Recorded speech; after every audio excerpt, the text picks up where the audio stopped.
Hi friends, welcome to Salem Padma சமையல். இன்றைக்கி நாம் என்ன பார்க்க போகிறோன்னா ஒரு சூப்பரான சட்னி. இது பார்த்திங்கன்னா கொத்தமல்லி சட்னி. இது இட்லி, தோசை, சப்பாத்தி, சாதம் எல்லாத்துக்குமே சூப்பராக இருக்கும். சாதத்துக்கு செம்ம டேஸ்ட்டாக இருக்கும். காலையில் நம்ம செஞ்சோம்னா காலையில் டிஃபனுக்கும் செஞ்சுக்கலாம், மதியம் லஞ்சு சாதத்துக்கும் சூப்பராக இருக்கும். இந்த சட்னி செய்யும் போது இட்லி இன்னும் 2 சேர்த்து சாப்பிடுவோம், அவ்வளோ டேஸ்ட்டாக இருக்கும். வாங்க வீடியோக்குள்ளே போகலாம். அதுக்கு முன்னாடி நம்ம சேனலை இப்போ தான் புதுசாக பார்க்குறீங்கன்னா சப்ஸ்கிரைப் பண்ணிக்கோங்க, பக்கத்தில் இருக்கிற பெல் பட்டனையும் கிளிக் பண்ணிக்கோங்க.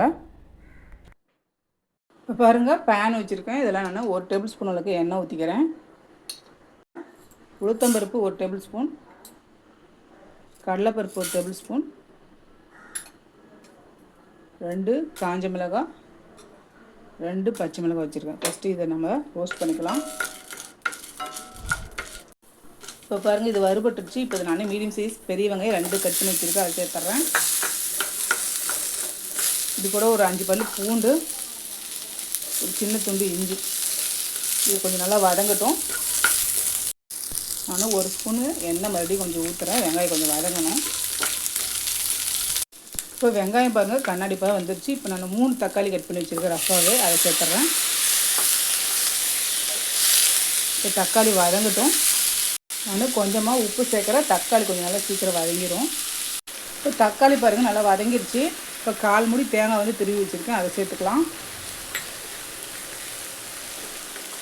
இது ஒரு மிக்ஸ் கொடுத்துட்டு நான் மல்லி இலை ஒரு 1/2 கட்டு அளவுக்கு இந்த மாதிரி க்ளீன் பண்ணி வச்சுருக்கேன், அதை சேர்த்துக்கலாம்.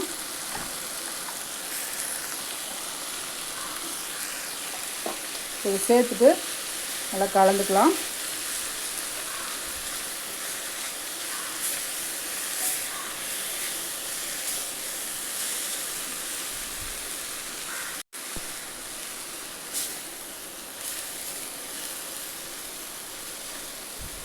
இப்போ ஸ்டவ் ஆஃப் பண்ணிவிட்டு சின்ன நெல்லிக்காய் சைஸு புளி வச்சுருக்கேன். இப்போ இதை ஆற வச்சு அரைச்சிக்கலாம். இப்போ பாருங்கள், மிக்ஸி ஜாருக்கு மாற்றிட்டேன். இப்போது தேவையான அளவுக்கு உப்பு சேர்த்துக்கலாம். நம்ம தக்காளி அதுக்கும்போது கொஞ்சம் சேர்த்துருக்கோம். இப்போ தண்ணி கொஞ்சம் ஊற்றி நைஸாக அரைச்சிக்கலாம். இப்போ சட்னியை நான் பவுலுக்கு மாற்றிக்கிறேன்.